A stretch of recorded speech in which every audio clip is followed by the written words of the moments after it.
Pessoal, boa tarde de novo. Bom dia, certo? O meu pensamento está todo o tempo na tarde. Bom dia, é um prazer falar com vocês novamente. O tema é um tema que eu nunca palestrei, sobre a visão austríaca dos direitos humanos. É um tema que eu adoro, que eu falo bastante, que eu acho que foi algo que foi principalmente criado pelos liberais, certo? É a criação de direitos humanos, ela foi uma criação nossa. E simplesmente ele foi tomado, foi tolhido do que era nosso. Eu acho que o principal ponto não é defender a ONU. Alguém fez uma brincadeira aqui, o amigo fez uma brincadeira, perguntou para mim se eu ia defender a ONU. Certo? Isso é importante ser dito, que direitos humanos foram criados, defendidos, organizados, fundamentados pelos liberais. E a gente achar que um órgão estatal, que não deixa de ser um órgão estatal, uma reunião de estados, fundou algo, é completamente absurdo. Até porque direitos humanos, apesar de nós termos organizados, ele não foi fundado por ninguém de fato. Ele só foi sacramentado pelos liberais, buscado pelos liberais e trazido pelos liberais. Então é uma oportunidade fantástica ter a chance de falar sobre esse tema e tratar sobre direitos humanos na perspectiva austríaca. Entender o que é isso. Primeiro ponto, eu vou dar uma visão geral sobre o que é os direitos humanos, sobre o que são os direitos fundamentais, sobre o que é a diferença de um e qual é a diferença do outro. Primeiro ponto, direitos humanos são direitos inalienáveis. Basicamente, são direitos que nós defendemos todos os dias. Vida, liberdade, propriedade. E as decorrências disso, devido processo legal, direito à autodefesa, são decorrências naturais, direito de associação, as pessoas poderem se reunir para um determinado fim, isso aqui é um direito de associação. Esses são direitos naturais, são direitos humanos. Esses direitos são postos sem a necessidade de estar em qualquer ordenamento jurídico. Eles vão existir sem estarem positivados, para trazer a lógica do direito. Eles vão existir ainda que eles não estejam escritos. Eles vão existir numa relação entre duas pessoas que nunca se viram. Até porque, na lógica de Locke, nós somos proprietários do nosso próprio corpo. Então a perspectiva de direitos humanos é muito clara, que são direitos inalienáveis, são direitos que são indisponíveis, na realidade são os únicos direitos disponíveis em relação a isso.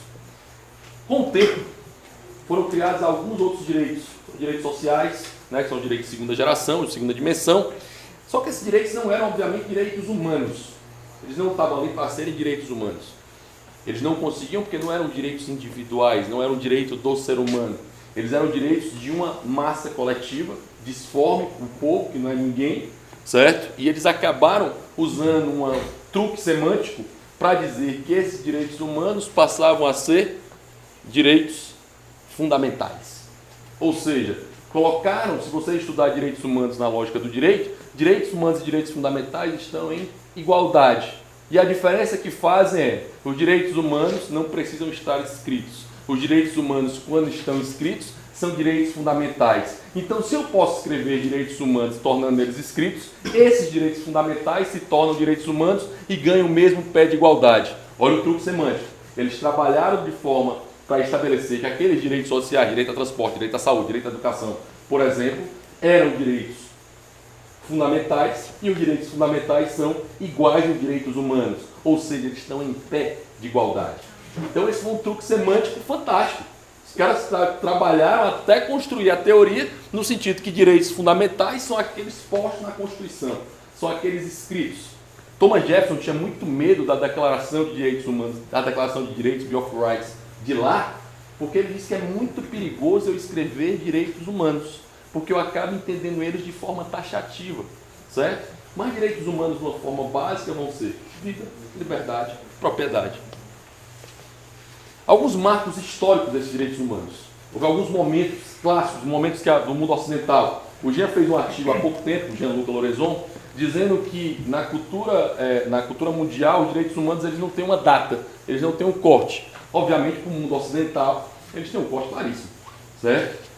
Minha discordância dele em relação àquela imagem que ele fez, que por sinal está muito boa, mas a minha discordância dele é que no mundo ocidental você tem alguns cortes. Primeiro corte, Carta de João Sem Terra, Carta Magna inglesa. Você só pode perder a sua propriedade ou a sua liberdade mediante um devido processo legal. Isso aí foi uma mudança tremenda do estado de absoluto para um estado de direito. Ou seja, foi a primeira vez que você teve regras prévias para que você perdesse a sua vida, perdesse a sua liberdade ou perdesse a sua propriedade. Então esse foi o primeiro marco. Uma revolução que eu gosto muito, para quem já teve chance de ver, eu recomendo um seriado e um filme, 2 seriados, Filhos da Independência, que é um seriado do History Channel muito bom, passou há pouco tempo, e recomendo... Oi? Filhos da Liberdade, perdão. Filhos da Liberdade, e o outro seriado é... Como é o nome do... Samuel Adams. Né? Adams, que é um baita seriado, que vai mostrar bem o corte histórico que essa Revolução Americana trouxe. John Adams. Né? John Adams é o nome do seriado. Que ele trouxe exatamente... Oi? Samuel Adams é o primo dele, na verdade, também. É um participante. Na realidade, o Sam Adams era muito mais um lutador, um guerreiro, e o John Adams era o cara do direito, o intelectual que estava por trás. Claro, como um bom cervejeiro, como um bom liberal. Tá? Não é isso, Bruno? Cerveja é ótima. Essa revolução tem característica central trazer o direito de propriedade como algo essencial, como uma defesa do povo, como uma defesa do indivíduo básica. Né? Porque é uma brincadeira que eu sempre faço no Brasil. O maior sonho do brasileiro é o quê, pessoal? Não é ter a casa própria? Todo brasileiro você pergunta qual é seu sonho, ter a casa própria. E é engraçado que o direito de propriedade, que é o que permite ter a casa própria, é um dos direitos mais odiados no Brasil, né? Um dos direitos mais malditos que o Brasil tem. Como o lucro, né? Muito parecido. O lucro e a propriedade, para mim, são uma semelhança enorme, como palavras malditas. Todo mundo quer ter lucro, porque obviamente você quer ter mais crédito que deve, e todo mundo quer ter a casa própria. E o direito de propriedade, que é claro em relação a isso, ele se perde. 1776 foi a grande corte, assim, na Revolução Americana o direito de propriedade era essencial, ele era muito forte, ele foi muito bem tratado disso. Isso aí você teve o iluminismo, né? O iluminismo americano. Em 1789, aquele inglês americano e o iluminismo francês, que aí é aquele pessoal que começa a tal da engenharia social, ou seja, o ovo da serpente. Foi aqui que as ideias socialistas começaram, no futuro próximo, a ganhar extremo impulso. Certo? Por quê? Porque era organização de cima para baixo. Toda vez que tem organização de cima para baixo, milhões de pessoas morrem e morreram. Né? Milhares de pessoas morreram e depois, no século XX, milhões de pessoas morreram.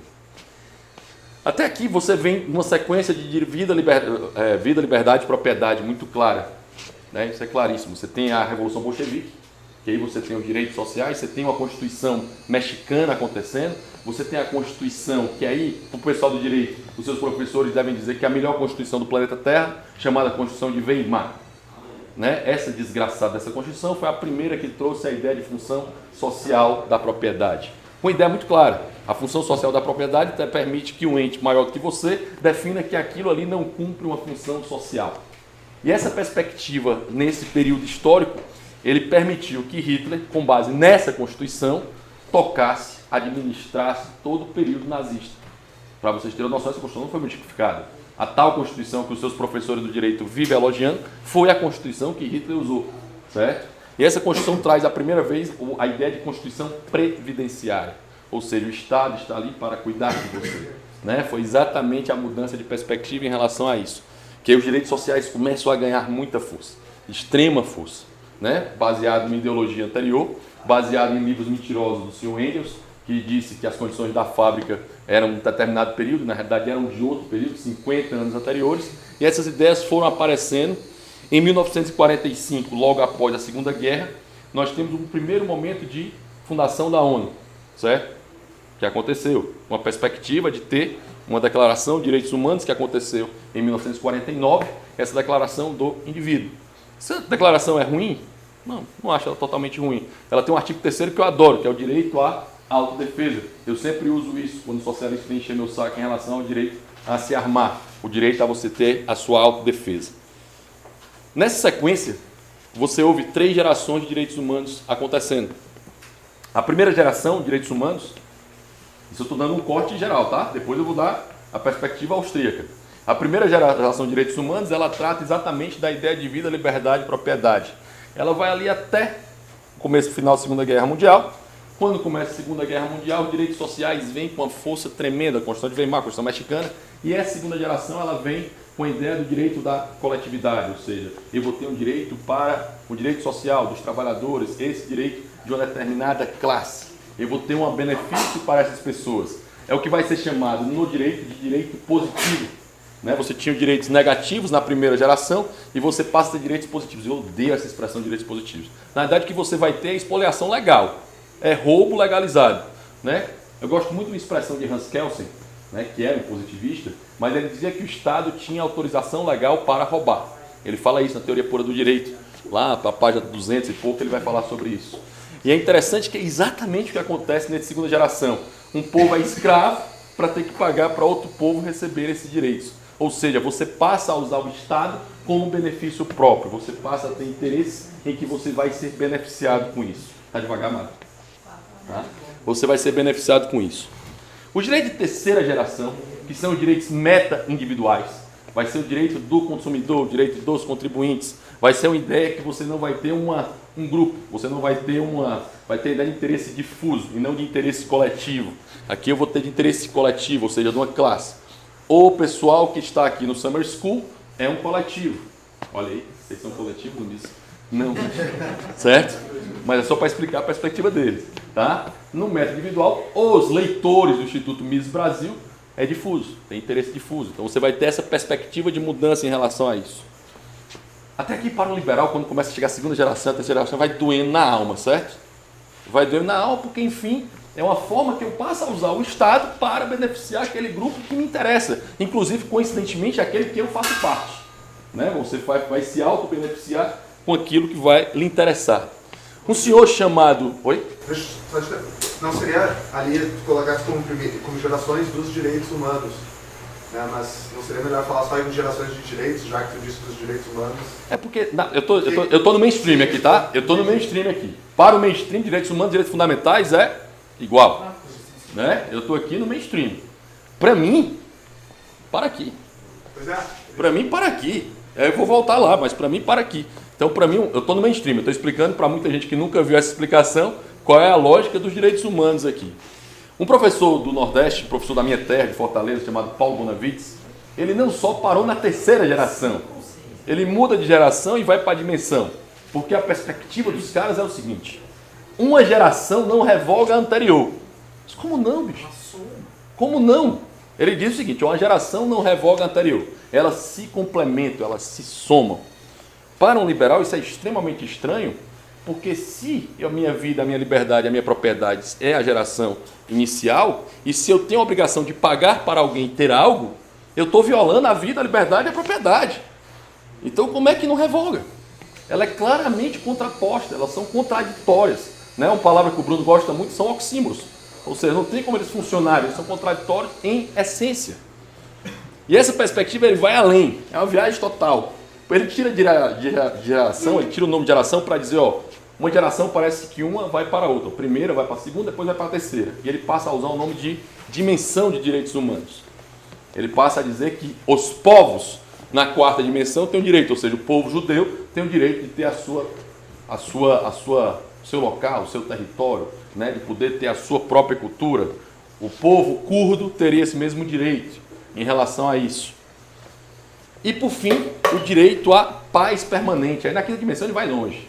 Aí, paz permanente que é um exemplo. Aí vai direito à informática, direito a dar beijo, direito a dar abraço. Vai caber tudo aí nessa ideia de direitos humanos, na ideia de dimensão. Que é uma explicação importante, porque é um cara extremamente conhecido, é um socialista histórico, e que fez isso exatamente para conseguir implantar a ideia lá de direitos humanos, direitos fundamentais e trazer a perspectiva. Truque semântico brilhante e funcionou. Para ficar claro. Funcionou no Brasil por uma razão muito clara. Os liberais simplesmente abriram mão dos direitos humanos. Isso não é nosso. Nós não precisamos nos preocupar com isso. É muito interessante a Constituição brasileira, que ela foi feita em 88, e os liberais criticaram ela em 89, criticaram ela em 90, criticaram ela em 91, em 92, revisão constitucional, você não vai ver mais nenhuma crítica à Constituição. Some, parece mágica, ninguém mais critica a Constituição. Ela passa a ser um ente sagrado, certo? E esses direitos estão postos na Constituição da gente, nessa perspectiva democrática, em estabelecer como vai ser a forma disso. Ou seja, eu confundo direitos com possibilidades. A democracia pode tudo, né? Eu já tive um aluno numa banca de monografia que disse: mas a lei foi feita democraticamente, então ela vale. Eu parei a banca nessa hora. Vamos trabalhar com democracia aqui agora. Quem é que é? Todos os meus alunos, né? Quem é que vota para matar esse cara? Todo mundo levantou a mão. Eu disse: essa é democracia. Certo? A democracia ela tem necessariamente que se autolimitar, né? Como dizia esse rapaz aqui, a democracia é extremamente superestimada. tá? Que é exatamente o que acontece nesse tipo de situação. Nós temos um problema sério com relação à ideia de gerações, à ideia de dimensões. Porque muitas vezes eu vou ter a possibilidade, pode ser que esses dois rapazes consigam jogar no Barcelona. Pode ser. Eles têm a possibilidade para isso. Eu imagino que os dois são grandes pernas de pau. Certo? Foi provado que o Michael era perna de pau ontem, não foi? Tá? Não, mas ele disse que... o grande mérito é que ele disse que jogou com Alberto Aliva e ganhou. Certo? Esse foi o grande argumento que ele usou ontem. Mas assim, Jean pode ter a possibilidade de jogar no Barcelona. Seja bem-vindo, querido. Jean pode ter a possibilidade de jogar no Barcelona. Mas a pergunta é, ele tem direito? Ele tem direito? O questionamento é, o que é direito? O que é possibilidade? O que é o poder? Eu até posso jogar, certo? Mas para isso eu tenho que ter capacidade. O Michael definitivamente não é o Neymar, certo? Né? Tá sonegável, né? O Michael não é o Neymar. Vamos dizer que não é o Neymar da chatice. Ele está no antes. Ele está no antes, certo? Ele está no antes. Tá? Então a ideia de direito é muito clara.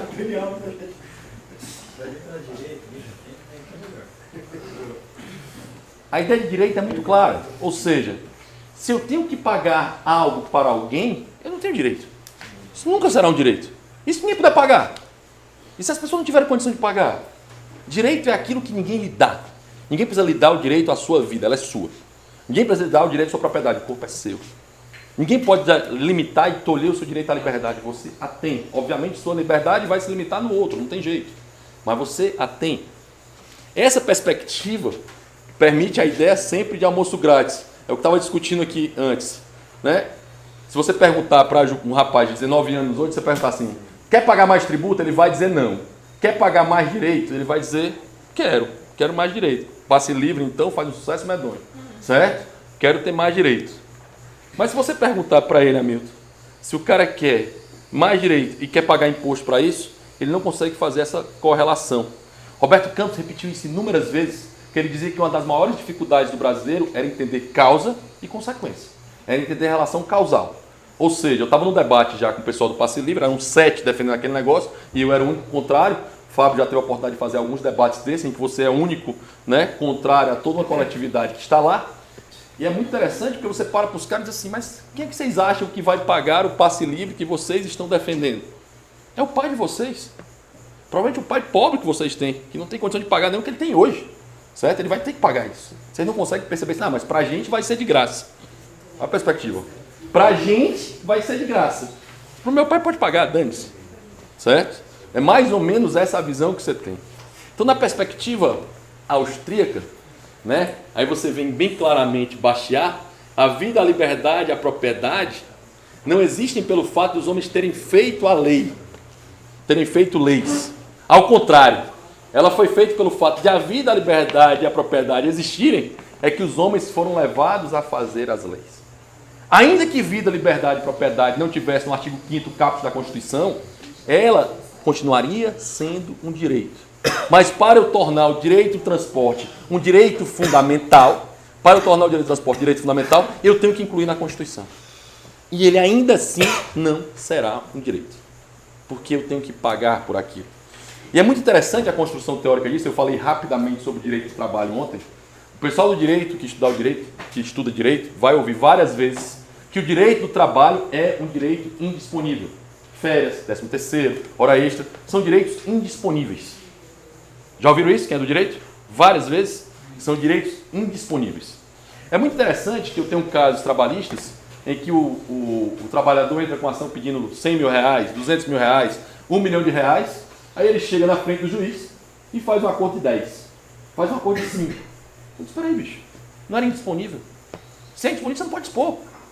É indisponível, você não está dizendo? Você não pode dispor de nada disso, ele dispõe. Ou seja, não é, nunca foi e nem nunca será indisponível.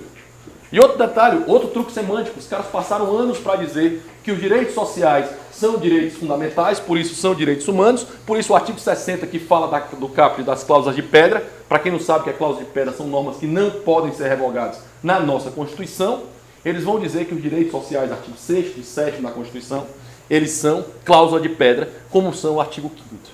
Eles passaram 20 e tantos anos escrevendo isso. E hoje é regra básica no direito você ouvir que os direitos, artigos 6º e 7º, são irrevogáveis. E eles não são. Porque eles não estão lá na Constituição, não tem a previsão constitucional, e você está lá colocado que os únicos artigos, a pena de morte, né, penas corporais e os direitos individuais. Esses são completamente irrevogáveis, certo? Mas eles construíram isso. E essa construção aconteceu mais uma vez porque simplesmente a gente não escreve sobre direito do trabalho. Não, isso é só coisa de comunista. Ninguém liga para isso não. E eles passaram anos defendendo a mesma coisa sem ter nenhuma contraposição. Mercado de ideias é como qualquer mercado. Se eu não ofereço algo para suprir essa demanda, a demanda não vai ser suprida. Eu preciso ofertar. Eu preciso ter a chance de mostrar que, existe um pensamento liberal dentro do direito do trabalho. Existe um pensamento liberal constitucional. Existe uma crítica constitucional que foi perdida. Né? Uma vez eu estava dando aula e eu fui fazer uma crítica à Constituição e o aluno disse assim, professor, mas aí já é vandalismo. Eu disse, como assim, bicho? Você é estudante, cara. Você está aqui para criticar. Se fosse para bater palma, tu não precisava estar aqui, tu era um ideólogo. Uma das grandes graças da vida é a possibilidade de ser criticado. A pessoa olhar para mim e dizer, você falou muito rápido ontem, fala mais devagar hoje. Certo? Então é a perspectiva de você poder corrigir. E é exatamente essa a grande graça da ideia dos direitos humanos. Na perspectiva dos direitos humanos, e aí começa a nossa primeira base, vida. Para os austríacos não existe segunda, terceira geração, quarta dimensão e quinta dimensão. Existem direitos humanos, vida, liberdade e propriedade e a decorrência disso. Direito à autodefesa, as armas que você usa, Letícia. Certo? Isso é um direito humano, você tem o direito de se defender. Certo?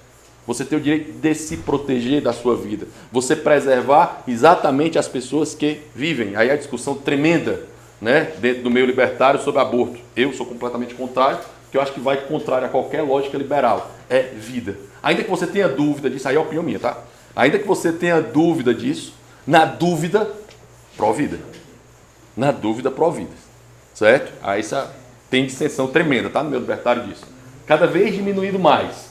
Mas havia uma dissensão tremenda em relação a isso. Mas é vida. Mesma coisa de escolhas. Hoje você pode se proteger e se precaver em relação a isso.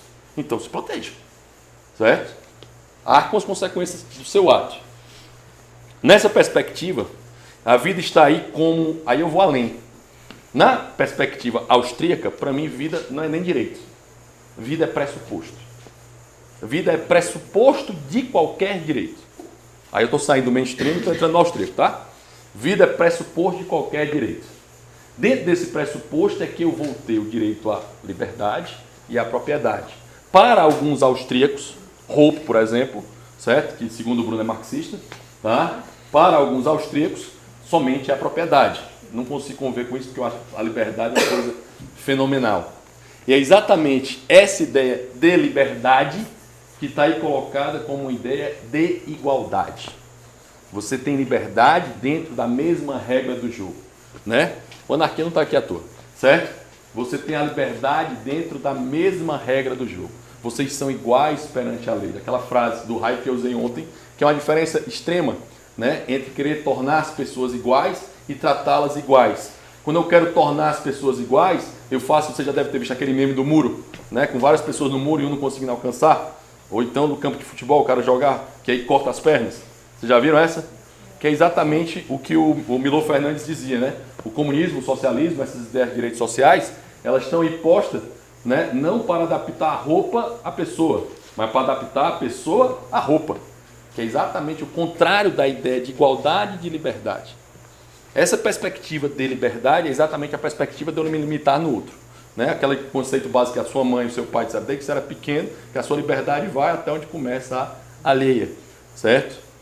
Até onde vai a alheia. Que aí você vai discutir hoje na perspectiva austríaca se você tem direito, por exemplo, à privacidade. Até onde vai o seu direito à privacidade? Por exemplo, Bruno, Fábio, eu, Urrit. Somos figuras que expomos bastante a nossa vida pessoal. Certo?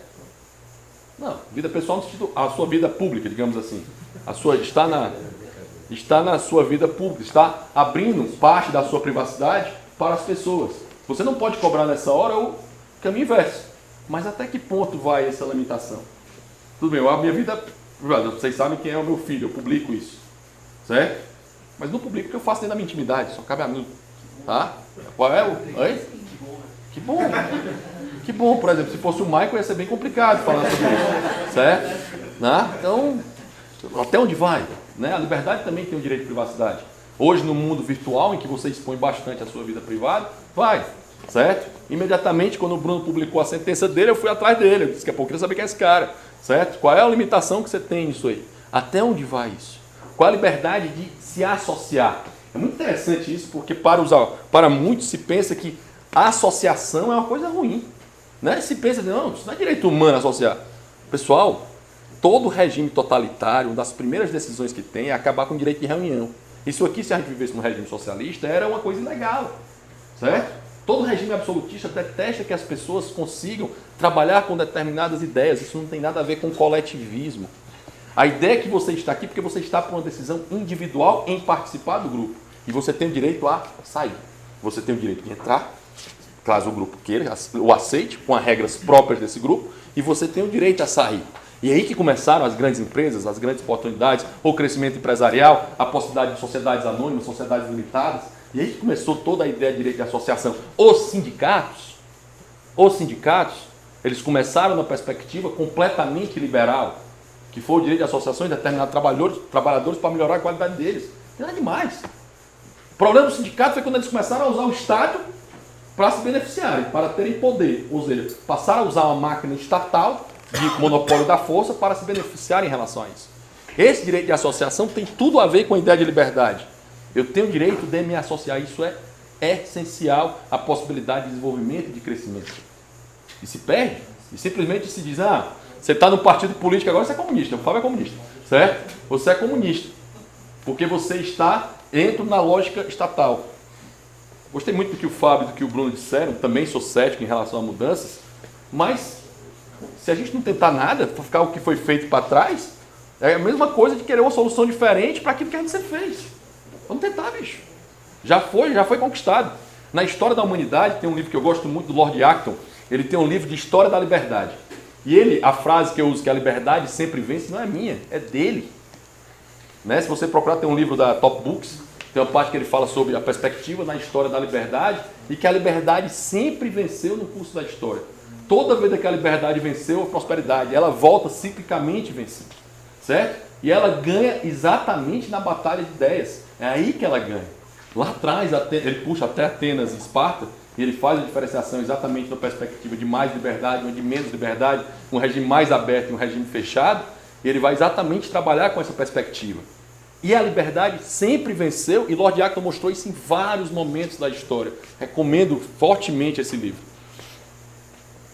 E a ideia de igualdade, pessoal, que para vocês terem ideia, mulher, até um dia desse era res. Mulher, até pouquíssimo tempo era coisa do marido, certo? Até um dia desse, mulher no Brasil, até uns 40 anos atrás, mulher no Brasil era relativamente incapaz, mulher casada era relativamente incapaz. Para comprar algo, fazer um determinado contrato, ela precisava da confirmação do marido em relação a isso. Certo? Para vocês terem uma noção como a ideia de igualdade é necessária. A ideia de perspectiva de igualdade de gênero, que aí a turma conservadora dá uma surtada com isso, da igualdade de gênero, é uma perspectiva tipicamente liberal. As pessoas têm que ser tratadas iguais, homens e mulheres. John Stuart Mill e a sua esposa foram dos grandes exemplos da batalha em relação a isso. E é exatamente essa perspectiva de igualdade que a gente não pode perder. Isso é algo dos direitos humanos austríacos, que são de fato os direitos humanos. Eu estou falando austríacos só pela perspectiva, mas são de fato os direitos humanos. E aqui entra talvez a grande sacada, a grande mudança americana, a grande evolução que houve nos Estados Unidos, e que Mises vai colocando, e Hayek também trata, que muitas vezes foi dito para todos vocês, para todos nós em aulas de história, na faculdade, que o grande mal da humanidade foi a propriedade privada. Vocês já ouviram isso? O mundo era bom e ficou ruim porque passou até a propriedade privada. Né? Todos nós já ouvimos esse absurdo. E Hayek e Mises citam isso várias vezes, o Hayek cita no Capitalismo dos Historiadores, em que ele mostra inúmeras vezes que a ideia de evolução da humanidade sempre se deu a partir da perspectiva de propriedade privada. Porque se a história da civilização poderia nos ensinar alguma coisa, seria que a propriedade privada está indissoluvelmente ligada à civilização. Quando a civilização evoluiu, ela evoluiu quando ela entendeu que aquilo ali tinha um dono, que aquilo ali tinha um proprietário, e esse proprietário ia cuidar disso. Toda a evolução ao longo da história aconteceu exatamente com o direito de propriedade, que aí foi uma defesa, né, que é muito parecida com a brincadeira que pai e mãe fazem com o filho, certo? Que o direito do quarto, você mora no quarto, mas o quarto é meu, porque o apartamento é meu, certo? Era muito parecido com o que os reis faziam. Você mora até no meu reino, até a casa aí pode parecer sua, mas ela é minha. Você está aí só de favor. Que é muito parecido com o que acontece com o nosso IPTU hoje, né? Se não pagar, você perde sua casa, certo? Ou seja, a casa é até sua, desde que você pague IPTU para isso, tá? O que é um absurdo. Imposto predial é um absurdo, tá? É terrível, porque quanto mais você... Imposto de renda é outro absurdo. Quanto mais você ganha, mais você tem que pagar. Peraí, a sua prosperidade é punida, tá? É aquela lógica do cigarro, né? Se eu tributo muito cigarro, é exatamente para diminuir o consumo, né? Se eu tributo muito, então as pessoas que ganham muito dinheiro é para acabar com elas, né? Para diminuir o máximo possível. E a ideia era essa mesmo, entenda. A ideia era limitar o poder e o crescimento das pessoas. O imposto de renda parece algo que sempre existiu, assim como o Banco Central parece que sempre existiu, mas coincidentemente eles nasceram no mesmo ano, né? O seu corte americano em 1913, tá? Para vocês terem a noção do absurdo que isso é. Bertrand Juvenel tem um outro livro muito interessante, que ele fala da redistribuição de riqueza, que é um livro publicado pelo Mises, que ele vai explicar claramente o absurdo é que esse tipo de política de redistribuição, né? Da ideia de tributos progressivos, como isso prejudica, como isso faz mal e como isso viola toda a ideia de direito de propriedade. Porque, e aí se põe, Rodrigo, mas toda a perspectiva francesa foi de liberdade, igualdade e fraternidade, certo? Pessoal, não existe fraternidade obrigatória. Não existe, nunca existiu e nunca existirá. Se eu sou obrigado a fazer algo, eu não estou sendo fraternal. Se o Estado faz um benefício para alguém, não é por fraternidade. A fraternidade é algo tipicamente voluntário, certo? Bachar foi muito claro que ele tem uma discussão, não lembro com quem é a outra parte de uma carta, em que ele vai discutir e vai dizer exatamente o seguinte: mas você não pensa na fraternidade. Ele vai dizer, não, se eu pensar na fraternidade como você está colocando, a fraternidade forçada destrói a liberdade, certo? Se eu tenho a fraternidade forçada, necessariamente eu não terei liberdade. E esse fato de você ter a fraternidade, que é algo que muitas vezes, eu sempre gosto de dar o exemplo, em relação à saúde, as Santas Casas de Misericórdia, até antes do SUS, eram considerados os melhores hospitais de Fortaleza, a Santa Casa de Misericórdia de Fortaleza e a Santa Casa de Misericórdia de Sobral. Eram dois grandes hospitais da minha região, que eram totalmente privadas, viviam de doação. Ou seja, viviam de fraternidade. No momento em que o SUS estabeleceu que o dinheiro tinha que vir dele, as pessoas imediatamente recuaram, porque eu já pago tributo para que o Estado faça fraternidade. Eu já sou um pagador de impostos que forçadamente sou obrigado a contribuir para isso, certo? Para que o Estado faça a tal fraternidade, ou seja, os efeitos involuntários disso aí são terríveis. E aí eu termino com uma blusa que eu estou usando hoje de propósito, uma frase que eu gosto muito, da Ayn Rand, né? Eu sei que a Sibeli não gosta dela, porque ela acha que Dostoiévski, a Ayn Rand, ela, né, Sibeli? Ela é uma vergonha, né? É uma vergonha, tá? Mas essa frase é brilhante. Você pode não gostar dela, mas essa frase é brilhante, tá? A menor minoria da Terra é o indivíduo. Aqueles que negam direitos individuais não podem se dizer defensores das minorias. Não existe nada mais importante que o indivíduo. Qualquer definição, qualquer associação, qualquer ato, parte por um ato voluntário de alguém. Se isso não aconteceu, estou destruindo a liberdade e estou destruindo a propriedade de alguém. Então, necessariamente, essa ideia que a Ayn Rand coloca e essa ideia que ela posiciona permite que você consiga tratar e permitir os direitos humanos acontecerem. Os direitos humanos só podem se realizar no indivíduo. Os direitos humanos só podem se realizar no ser humano. Eles nunca se realizarão numa coletividade, nunca se realizarão no grupo. A vontade de estar aqui dentro de um grupo é uma vontade plenamente individual. A vontade de definir o que você vai fazer, como você vai se desenvolver, só acontece com a decisão sua. Se isso parte de uma quebra de cima para baixo, você está violando a liberdade, está violando a propriedade. E muitas vezes, quando você viola a propriedade, a liberdade, o próximo passo é violar vidas. Que foi o que aconteceu em todo e qualquer regime totalitário, em que alguém achava que podia definir o que era melhor para você. Gosto muito de uma frase que diz o seguinte: nenhuma ideia vale uma vida. Eu vou brigar por cada uma delas. Eu acho que é exatamente essa a grande graça dos direitos humanos. Entender que se deve brigar por cada vida, por cada indivíduo, por cada pensamento e permitir que mesmo quem discorde de você, viva e continue discordando. Essa é uma das grandes graças do pensamento liberal. A tolerância não quer dizer concordância. Isso é uma coisa essencial. Se eu tolero, não quer dizer que eu concorde, né? Aí você vai para Popper, que é a discussão, mais uma discussão. Mas eu posso tolerar o intolerante? Essa é uma pergunta que eu sempre gosto de deixar no ar, porque até hoje eu não sei a resposta dela. Eu tenho muita dificuldade em responder. Já fui para cá e para lá várias vezes. Mas a perspectiva de direitos humanos austríacos é: não existe segunda geração, terceira geração, quarta dimensão, quinta dimensão. Direitos humanos são esses: vida, liberdade e propriedade. Qualquer coisa que viola esses direitos não são direitos humanos. No Brasil nós temos uma grande chance. Nosso artigo 5º está lá: vida, liberdade e propriedade. É cláusula pétrea, ela não pode ser revogada. Não precisa ser ativista, na lógica pejorativa do termo. Eu posso simplesmente dizer que estou valorizando a Constituição. Se a Constituição é contraditória com o termo que ela diz que é cláusula pétrea, eu fico com a cláusula pétrea. E é aí que cabe nós, do direito, pessoas que querem pensar melhor o direito, é exatamente apresentar essas novas ideias para o grande público, dialogar com o grande público, apresentar para o grande público que está disposto a ir ao debate. Uma coisa que eu sempre sinto na universidade é que o nosso canto sempre esteve lá. Nosso canto sempre esteve lá. A gente simplesmente deixou de ocupá-lo. Fábio, Bruno, Urit, eu, vários de nós viajamos o Brasil apresentando isso. Fomos bem tratados, principalmente em universidades federais. Eu acho que é onde eu sou melhor tratado. Eu sou melhor tratado em universidades federais, em universidades estatais, do que em universidades privadas. É engraçado isso, né? Porque os professores não chegam. Os professores, em geral, das universidades estatais, as que eu fui, têm uma mentalidade um pouco mais aberta em termos de discussão, e os que estão na privada estão ali fazendo ideologia, né? Isso aí eu senti muito forte. Pelo menos uma vontade de fazer uma ciência maior. Mas o nosso espaço está lá. Cabe nós ocupá-lo. Muitas vezes a gente precisa ocupar ele na marra. E está na hora de fazer isso. Está na hora de se posicionar em relação a isso. Não é um período, né? Não é um período de neutralidade. Como é o ciclo do inferno? Me ajude. Dante Alighieri escreveu que o pior inferno que existe é o inferno daqueles que não se posicionam. A hora de se posicionar é essa. Nós estamos num período de janela fantástico. Talvez para o movimento liberal a janela nunca tenha se aberto tanto, porque o movimento é de baixo para cima.